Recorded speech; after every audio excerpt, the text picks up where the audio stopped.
Valère naie entre autres bino bozali awa exposition na ko salema et alingaki ap meka ko expliquer yango le 26 pour bozo déjà idée.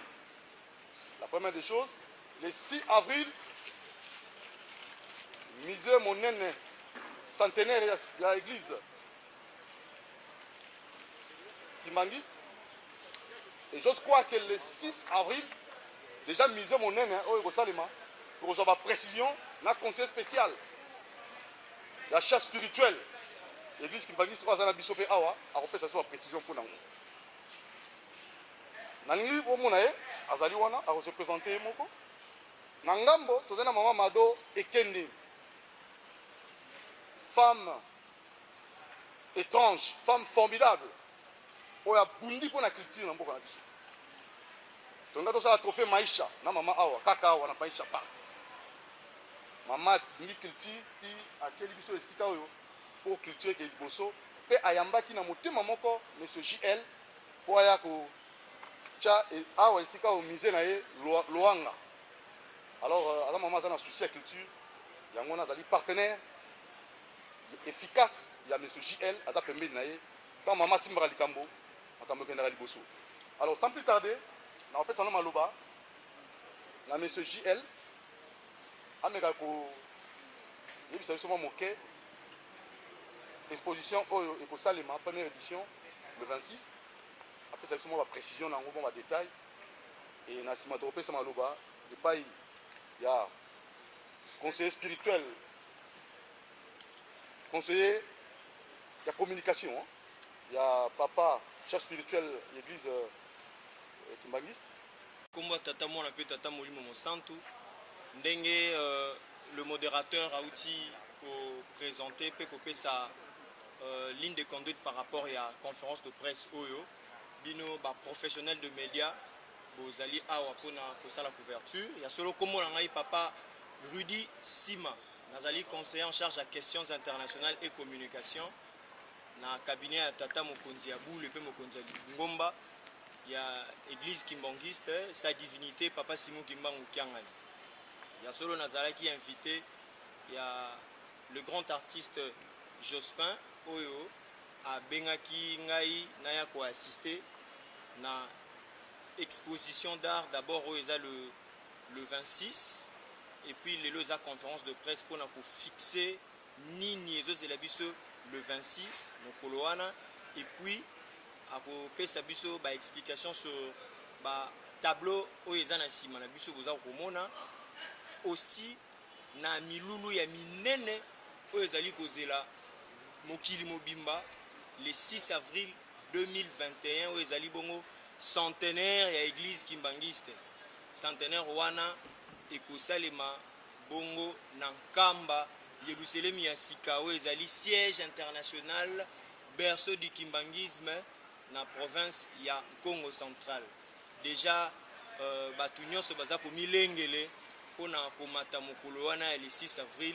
2021 en Kamba, le siège international de l'église kimbanguiste pour nous fêter milulu il y a le 6 avril au ezali bongo 100 ans il y a musala tata Simon Kimbangu depuis abanda yango le 6 avril 1921 le 6 avril 2021 au ebelemi ezali dans quelques semaines.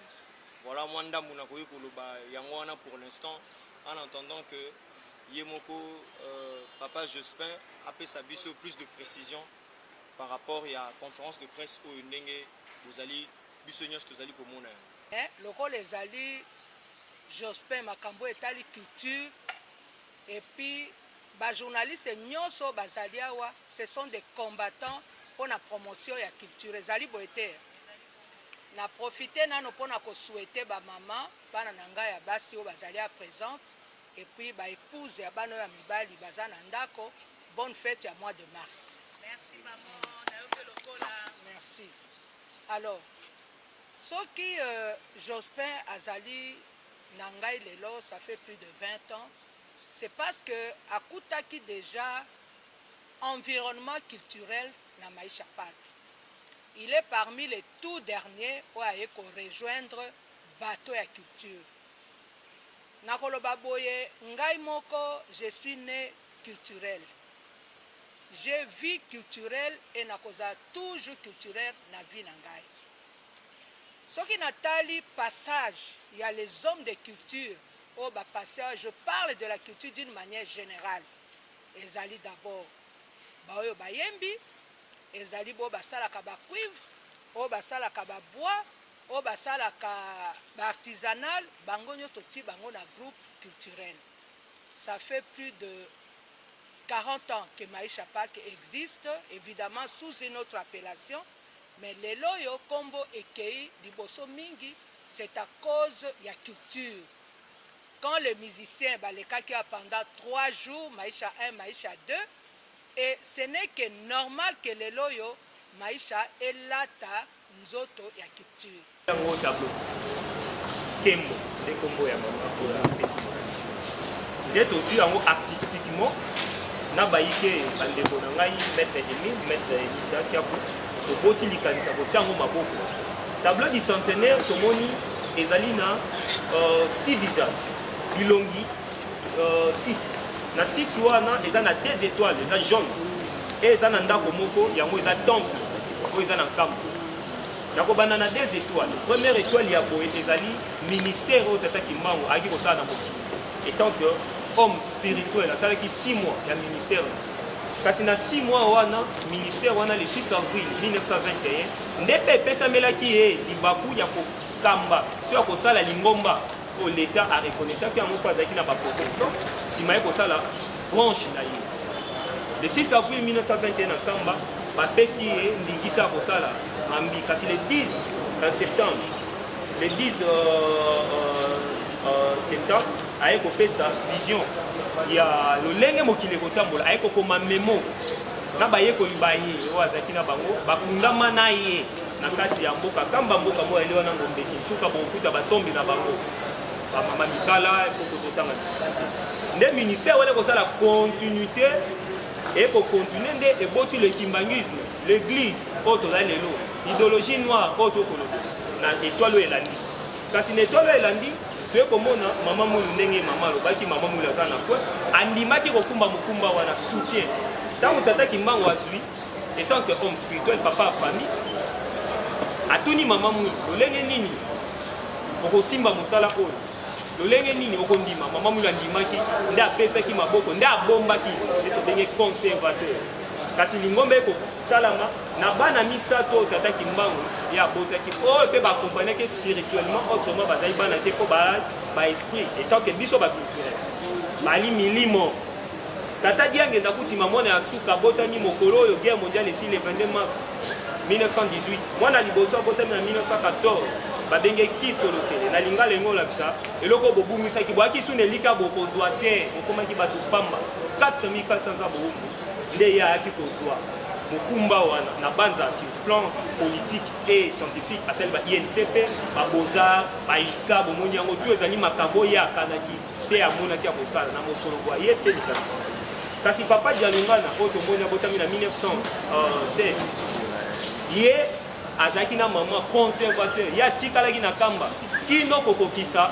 contribution babipesa mele pesa meki na ye aki deuxième fils yende kombo na ya linga ngo ba tout est accompli na français na lingala ya na kikongo dialungana na lingala nyoso te kokisani lolenge bakoko na biso balekisa biso na archéologie christianisme et bandi na Afrique tout est accompli donc yisu ye pour présenter kasi tomoni elongo asuka papa Simo Kimbango Kianga nous avons kumba lingomba lelo 37 000 places assises temple zo commémorer ba martyr oyo bazwa ki ba kufa pona likambo to telemeli to kolobela 37 000 places famille et ça pour représenter 37 000 places assises nde ye azali accomplissement ya exhumation akokisi aéroport akokisi kovanisa administration kambe koma bien ya lingomba l'état pesa ngo mokanda et c'est que sur village mbola te ekokisani na ye nde ya suki esengaki kotonga mise ndako ya bokoko esangisi baculturel alongwe na corps ecclésiastique aza ecclésiastique te ali culturel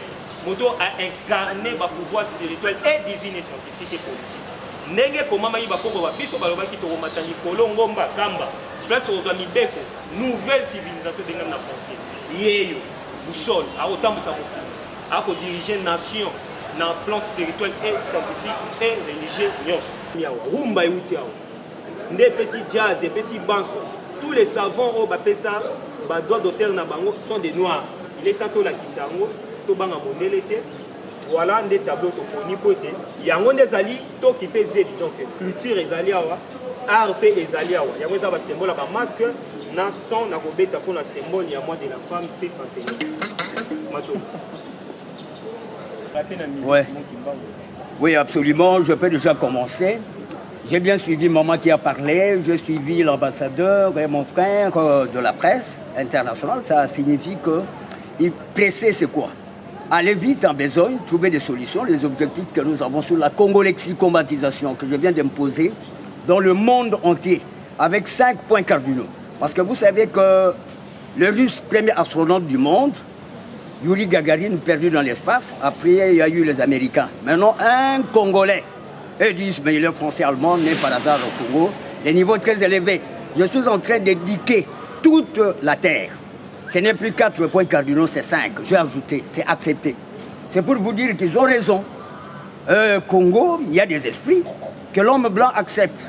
Parce que nous ne devons pas rester comme tel en retard. 5 points cardinaux parce que là où je suis, c'est les Antrum, les gens qui étaient en Allemagne, ils peuvent vous dire les Guindendag du Niger-Cartel. C'est-à-dire nous devons nous éveiller.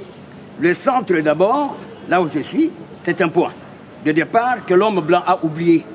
5 continents, 5 points cardinaux, ce n'est plus 4. Tout le monde a étudié avec 4 points cardinaux. Actuellement, les Américains, le Belge, le Français, les Russes vous diront oui, c'est 5 points cardinaux. Mais c'est pour un Congolais, Edi Malou, un savant tout fait, un structurantiste, actuariste, valorisant activement nouvelles technologies. Nous ajoutons cela. Que je vais vous dire, aujourd'hui, sont les Congolais qui pilotent mieux plus la science au monde entier. Mais on s'ignore parce qu'on oublie la culture. Premièrement, je dirais, centre où je suis, c'est le premier point de départ. Nord, sud, derrière vous, ouest, est. Applaudissez d'abord. Ce n'est plus 4 points, c'est 5, c'est accepté. Je viens d'ajouter l'euro à Focassam. Ça veut dire quoi? L'Europe 1, 2, l'Afrique 3, l'Océanie 4, l'Asie 5, l'Amérique. On appelle ça l'euro à Focassam. Le blanc touche sur leur tête, ils disent, mais il a raison, parce que il y a 5 continents, 5 points cardinaux. Chaque continent doit s'imposer. Il faut être convaincationniste, pas convaincitionniste. C'est-à-dire l'homme blanc a dominé l'homme noir parce que l'homme noir tend plus la main vers, même les riz que nous sommes en train de consommer, ça vient de l'Asie. Ça vient de pays qui étaient en guerre. On a été paresseux. Nous avons été oisifs, oisives. Maintenant, la culture doit nous éveiller, nous émergentionnaliser, nous requinquavitionnaliser, nous retranslutionaliser. Ça y est, des gens dans les dictionnaires. Je viens d'imposer la congolexicomatisation. L'homme blanc accepte ça. C'est l'ex-idée. Congolesiam, l'Église, sciences et culture, l'Agence internationale de développement. L'euro à Focassam, c'est deux genres dans le dictionnaire, 100 000 pages de tombero. À lire sur place, on placera cela en Kamba. C'est pour vous dire que nous sommes devenus très forts. On enseigne les Européens, on enseigne les Asiatiques. On s'impose, on est convaincationniste et que convaincationniste. Je vous en prie. When you wish. Merci. Importante pour l'église kimbanguiste, le 6 avril 21, les églises Mora Monene. Mais j'ai l'amour associé sur le changement de mentalité dans Katia Makambo et art. Et nous avons remarqué, Congolais, mentalité dans les choses à Malamouté. Changement de mentalité côté sur au Sala. Qu'est-ce que tu veux dire par là? Dans le changement de mentalité. Nazaliawa étant que culturel et artiste, archéologue. Culture ezali moko ezopesa biso boyebi wa biso. Na banda so tozongi ndenge to uti oloba mamba tata ki mono mo na tableau. bikamusi ya yambo to miracle ya liboso asalaki abikisaki mutu moto malade ya mutu lolenge nini moto mwindo vraiment akozala moto ya liboso na million d'années ye mutu azalaki moto ya liboso azokela kasi ndenge nini bakobotola ye place na ye ndima vraiment ke baécriture ye oyo ya komaki to atiaki na mabanga batraduire yango na malade ape peste na Venise batangisi yango ndima yango akoti na esclavagisme spirituel ti lelo mutu mwindo akosala même pas tonga ya mulai même pas poubelle ya liboso na kolongola te ezali moto azwi akomi bongo mokambi ya Union africaine. Alors apesi bino mokumba bino baartiste boyebana kobunda mpona bavaleur culturelle nzoka nde ongambo ya bino tolingi toyeba mosala nini obino bozali kosala pamba te soki Congo démocratique etelemi na bandi te mokili mo Afrique ekokili lokoso osali nini mission na yo toki mpe zebi eutaki wapi pamba te oti mpe kozwa pri awa na molulu monene biso oyo tosali to créer centre de recherche d'art Kimbangu ya liboso toza na 1000 œuvres 1000 collections privées oyo ya biso eza info euti na organisme moko te oyo soutenir biso wuta tobandi komba oyo bien sûr tozwi soutien ya Boussole pamba te ye ayebaki yango déjà na temps présent que fitir ezoya ekobikisa Afrique biso topesi baproposition ya changement na côté éducation ya jeunesse tolakisa bana misala ofele tokobundela mboka toteka mboka libanda à travers toki mpe zebi ya biso toye na changement ya kobongisa Afrique Congo ya yambo na bâtiment kwambelire yango kobongisa nzela kobongisa mboka esengeli likambo ya population wana euti na biso bakeli nde tokolakisa exemple à suivre voilà oyo art Kimbangu toza na musée en permanent eza donner et recevoir eza première musée ya mbo batonga musée national oyo bakorea batongela biso oyo biso totonga ya mbongo na biso ya Congo na budget na biso na concept na biso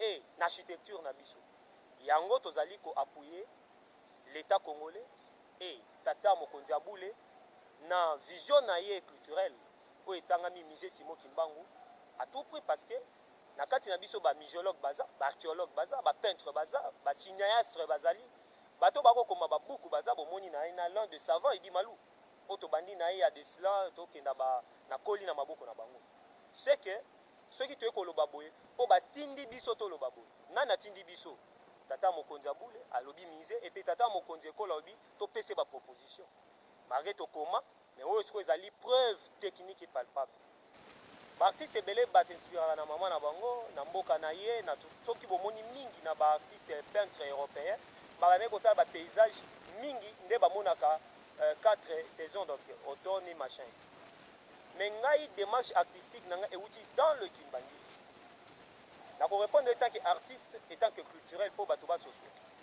etant que culturel okoki jamais kodéfendre mboka na yo na culture sans pour tozala makolo mibale na bokoko bayo okoki jamais kokende na bacorée na bapays islamique na même na Europe kaka wana sans opposer bango culture oyo yeba ndimango na mboka na bango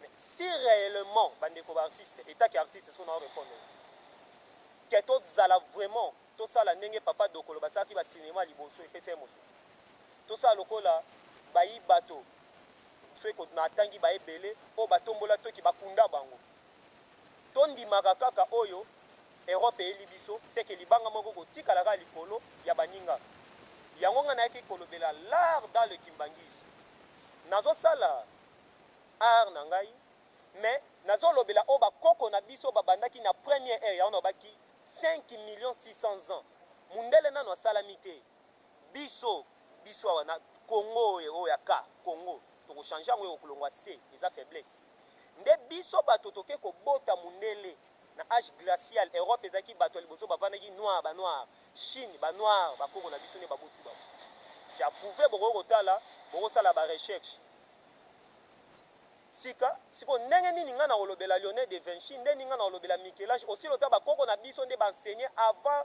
l'âge de bronze et l'âge de pierre avant pyramide antique na lobi bien l'os du chango na tolobela biso bato tokeli yango yango nga nazongi na source Picasso alobi ke art traversé en Afrique et ezalaki na Europe traversé, c'est faux.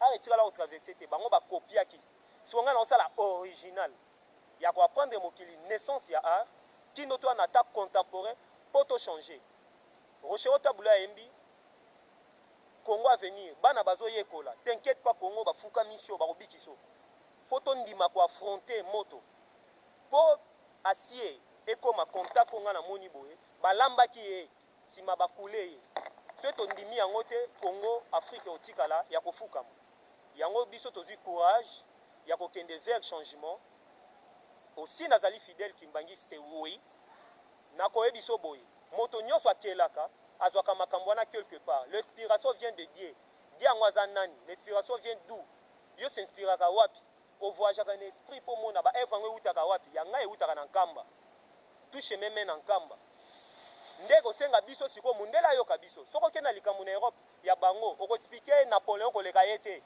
baza na basekret na bango kasi nga na kospike mama Kimpavita na kospike Koko Mwilu na kospike le boussole po bavandi nanga na lie baza nanga na mikuwa na bonzoto yango bomoni poso ya léopard pamba te nazo représenter tribu Tetela oyo nazali parmi ba prince héritier voilà tolakisa bana biso bokoko na biso eza tabu te tolakisa bango kota latin euti na Kinkongo français euti na latin euti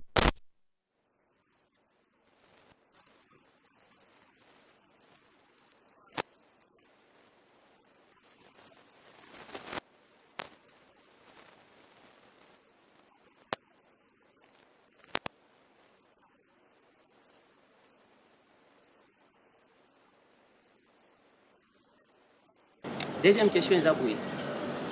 Dans mon tableau dessiné, et biso sotoyebi succession ya bakimbangiste. ezalaki d'abord Kimbangu ye moko ekomi mosusu Yangenda banani tout ça.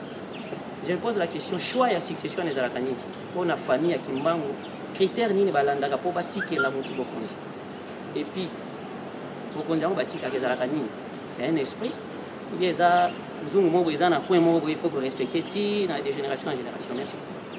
Et pour retracer kaka histoire ya église tona ba œuvre pe ya ba artiste mosusu. Bible kovanda kuna Bible oyo ya Venise te nde tata Imbangu abaki bokokanga moyibi na yoko bayibi ba brite histoire basaki moto basalaki wapi ngungi autaki wapi pese autaki wapi teni elamba eutaki wapi parfum kosala yango eutaki wapi kobomba bato apola te babengi yango na français momi eutaki na Egypte na Congo pouvoir ya nzete ya bokoko nzete ya molimo matuku misatu eutaki wapi boni dynastie ya sang ya pouvoir spirituel divine scientifique eutaki wapi politique kosala ba parlement kosala mbongo mosolo mbongo toliaka eutaki wapi moto mpona kolamba eutaki wapi nyonso tu wana ekovanda na musée Simon Kimbangu ndenge baza koinaugurer na 2021 le 6 avril esili te pamba te esengi kocollectionner des objets et vraie histoire ekozwa temps o bayiba eza eloko ya 10 jours te 10 ans te 20 ans te kaka ye moko boussole ntango ba boussole ali nani papa Simon Kimbangu kiangani pourquoi babenge boussole pamba te okoki jamais kozwa baintribution wana soki wana okenda ngo na question ndenge donc musée tata Kimbangu bo noter que eza musée okuta œuvre d'art okuta elamba okuta mutuka automobile oyo basalelaki okokuta kona okokuta engrais okokuta oyeba libate uta oyeba masango eutaki wapi vrai oyeba histoire ya monde enseignement oyo ko changer na l'état na biso ekouta na silpuna na ko rappeler bino Moïse po ayeba kazaki noir autaki na Afrique po Jésus ayeba kazaki noir po Mahoma ayeba kazaki noir ba memaki ba na musée yango ebombaka culture yango monezaka patrimoine mondial na UNESCO na ba SIOF na ba Marine Fondation l'un d'eux autoza pour appartenir soki omoni famille to mboka mo batongi musée c'est que ba komi déjà na départ ya kokota na boyebi ya likolo eza ba kimbangiste te eza ba congolais te eza mindele te eza ya humanité mais bato batongi yango bato bazalaki na moboko na ndingi sa famille ya ba noir congolais noir yenda zaki na boyebi wana nde bapesi ye grâce ngolu asala yango nde ebimi na mokili ya Congo. Normalement nzambe pa kwa otango na Europe, normalement otwa pe na Asie, mais wana eza siko question toyeba valeur nango pourquoi eza na Congo pamba te toza libota famille tant nazo ba famille au Congo po ba poni tozala na musée wana monde entier ba RBC banda kokita po ekene ko sala visite na yango po eza musée moko et spirituel et politique et scientifique. Menga lien du sang bo contredire ngate wuta na Biblia wuta tina dynastie ya lelo ADN ekobima. D'ailleurs conférence mo esalamaki na Madrid bakomi kobomba badone na base ya makila. Ngai soki nazali na église kimbangisi naza na famille te. Église kimbangisi ya famille te. Chose spirituelle aza na famille te. Azali na battribution na lobelaki awa divinité, politique et scientifique. Oui, toyebi abotami na Congo central, aza na famille na ye, wana ezali corps état que père ya famille. Mais le kimbangisme, l'idéologie wana oyo tozo défendre koti biso ezali oyo tata Kimbangu amemaki na 20 oyo ye aza komema papa Simon Kimbangu kiangani aza na parti prité ya motomoko azo traité na humanité na oyo asosoli na temps venu temps oyo eyeli ye kasi bokoko ndenge lobi na succession ya pouvoir état quelque chose spirituel. Il y a le seul, d'ailleurs, l'état que culture n'a pas église, église, église et outil na colonisation occidentale. Biso uta kane na lobby 4 millions, les millions là où na tukotanga, tozalaki na kintuadi, na bokoko ba biso abosangani. C'est que spiritualité, ezalaki lokoyo, motayo kotangela yango te pas comme spirituel. Non. C'est la seule civilisation au bobenge église kimbangiste. Oyo okuta nzembo ba composera te muyaka yembi kinkongo nzembo moko video na lingangwema na kiitalien video mutu azwango aza même pas italien omona mwana inane azozwa nzembo azozwa rythme. C'est une civilisation po elongola mutu mwindo na oba kangaki. Voilà. Sikoyo kuna élection esalamaka te mpona opona mokonzi soki boponi mokonzi wana na élection bokopesa ye mandingi sala nzoka kuna batambolaka selon spirituel ndenge ezolakisa molimo ndenge ezoguide bino chemin de passion. Tata Kimbangu bavotaka ye te na élection chose spirituelle aza en place na bokoko oyo ngai na bino ato otikala kométisaka yango jamais babengi yango voila lulendo voila donc nzete ya bato ya commandement spirituel ye ayebaka nde moto oyo bakosala na ye bokitani na lobi boye boussole na monde entier moto akoki kodécortiquer kibonzambe to chose spirituelle aza te sauf ye moko ayebi ba attribution spirituelle wana aza mpo na famille te keba moto papa diange ndakutima première chose spirituelle aza mona suka ndenge nini akoma kodirige bayaya na ye parce que train ekangamaki na Kasangulu. Papa Kimbangu mutande kokumba ngo machiniste sénégalais. Mundela obio eza copie, mundela ya démarrer simbité. A biso ki mwasi na ngana bana baye awa te train kolongwa te. Bavanda kama kambi basolola ki ni koko na nga Lumumba ebaki yango. L'indépendance epesami na bango, balingi boule basololi bango na bango nde train kei. Mama Mwilu ayebaki rôle ya papa Diangenda, rôle ya papa Kisoloke, rôle ya papa Dialungana. Nde première chose spirituelle a commis mwana ya suka. Pourquoi? Ami bengi Kimbangu incarné. Et c'est ça solo to lokuta. Pour ça la recherche. Sika. Alobi bo est-ce que kiti o eza batangela ka yango te? Botika ko adorer bana nango na boti. Botika ko kosala fanatisme et ko coûter bino cher. Yo ka soko tangi no vana na kito yaka na ko vandisa yo ye baso imamni ezala ka wana. Voilà chef spirituel pour diriger et l'église et molimo. C'est-à-dire, yazali mokonza milimo. Ali Nzamba Donald Trump, Nzamba Biden, Nzamba l'Union européenne, oh ngana sa ko appartenir. L'Union européenne, yem to diriger spirituellement parce que so tang na psalm 127 oromona tang yo la linde ba préparer ka mokolo. Na bokoko na biso so bazio na butu, bazio na mokili ya boy. Tozo ko ka kokela te po butu ba dominer biso même micro tout euti na mikili angele. Siko moto wana bato ba ko fuka mela ba ko adorer spirituellement, physiquement, bobengi éminence et représentation égale. Bino nde bobengi, biso ba culture to benga ke boussole. Pourquoi? Ato so na chinois, ato so na aibi minokonyo so bunga ba visage ya batoté. Atika lete akei to tricage moko boy. Voilà na répondre étant que religieux, étant que culturel et ndenge nini azwa réussite à botonga misé o batie bakal. Batu baike bakoteli yango po esimba te kasi obi jeunesse na moment na ngao il faut ekenda. To yebi beaucoup plus étoile de David o ezaka na 6 côtés. Oyo ezali triangle, des triangles superposés bimisi 6 côtés. Ezali ko sala bouclier ya David. Pe ba benyango symbole juif. Oyo ayo na 5 côtés. Et bimeli wapi. Nyonso ya bokoko ya religion secte nyonso ebima. Biso bato na zongi siko na pyramide antique na Égypte baye kozwa na deuxième réserve bazui deux pyramides batiango mitu na se nde esala www internet ya armée américaine ebimela wana pamba te bamonaki batrou bakulo même Mitterrand akanisaki ke soki akufi batie lieu funéraire na ye même lignée na tutekamo akoma nzambe eutaki na étoile yango moni étoile ya bonzambe ya Afrique ezaka toujours droit ezolakisa droiture bosembo ya likambo le kimbangisi soki etengami si bino branche o bayibi na kati étoile ya makolo 5 ya on a 5 visage na moko boussole po amelami yango moni pe na kati étoile wana première étoile eboti ministère deuxième eboti o bobenga église donc civilisation sika soki tozongisi étoile wana droit soki tozongisi mibeko étoile état de droit na lobengo na côté politique soki tozongisi lolenge culture na biso ezalaka moto abeli bino nyonso bokende otala ye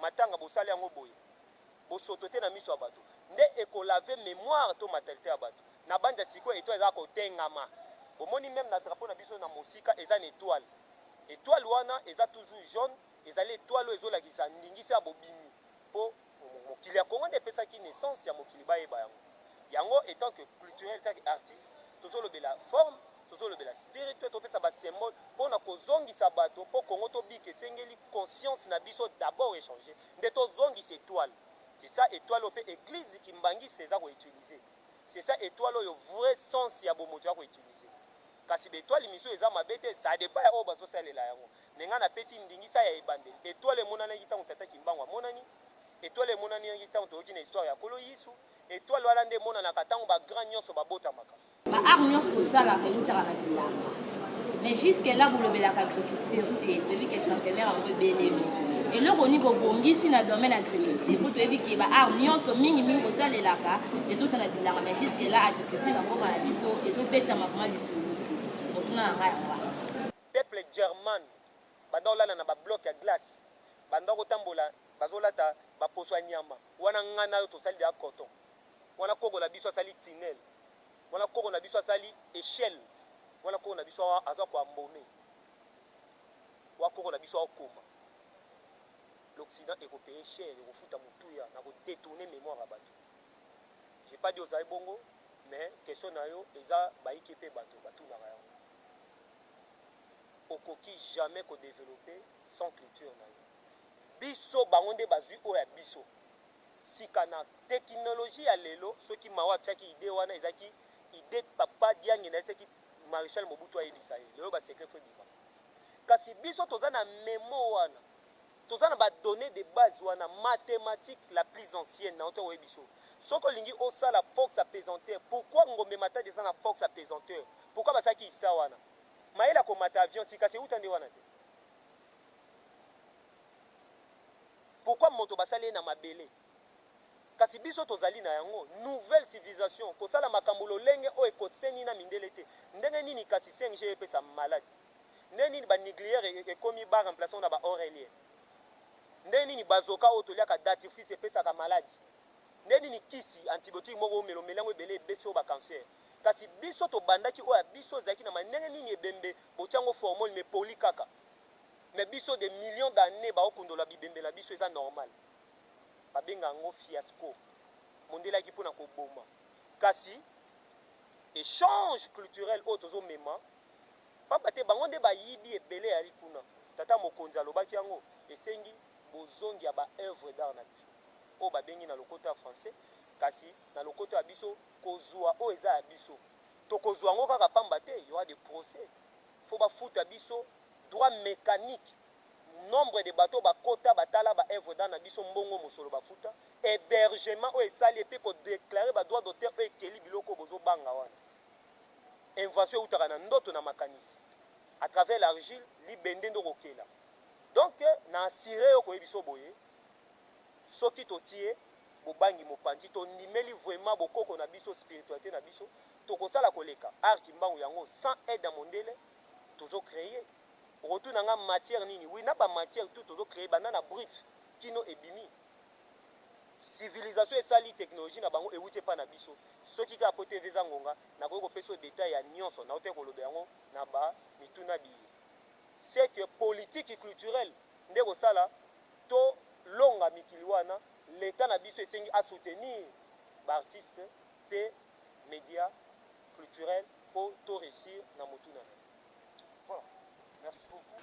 Awa molulu ezalaki conférence de presse koloba kosolola na population à travers milulu oyo toza kobongisa le 26 mars na salle Ushindi na centre culturel Maisha Park. Art Kimbangu nde organisé yango elongo na ba œuvre oyo tozali nango mpona kolobela centenaire de l'année africaine, centenaire ya biso oyo pe tata mokonzi ekolo akoti na ngwende na ye ya kokamba panda mbula moko donc inane na ye te eza mokuse kasi asengi biso ba proposition bobima na bureau biso totala keke toza na musée eza na 1000 œuvres tozali kosala misala toki pe zebe etake ba culturel etake ba artiste ni tokopesa na tata mokonzi ekolo ni tokoki koappuyer na le kimbangisme oyo esimbi centenaire bien sûr yango totelemi liboso ya tableau oyo ndenge na explikaki yango 6 personnages maman Mouilo toza honorer maman asimbaki likambo oyo po tokokisa 100 ans ya biso babubo biso ezala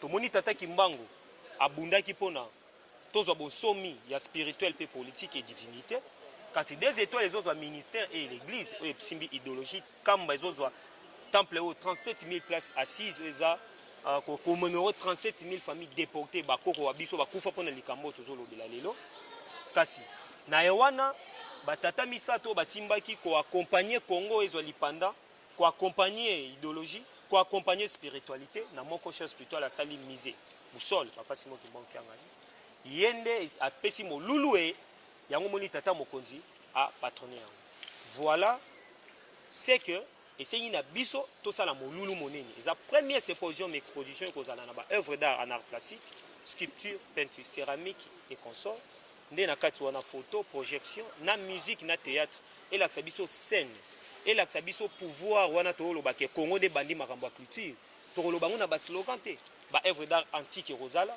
to la kisaki Congo lo lenge ni to kopesa ba proposition ezaka slogan te Afrique ko bika tango to sokoli moto to sosoli to kizebi donc culture na biso eza nini ba proposition de to yiba iso mbongo l'état te to ko boma bitelo te to ko boma bopito te tokobongisa mboka na biso ezala plus beau qu'avant ndenge emami na hymne national ya mboka biso ya mokili ya Congo.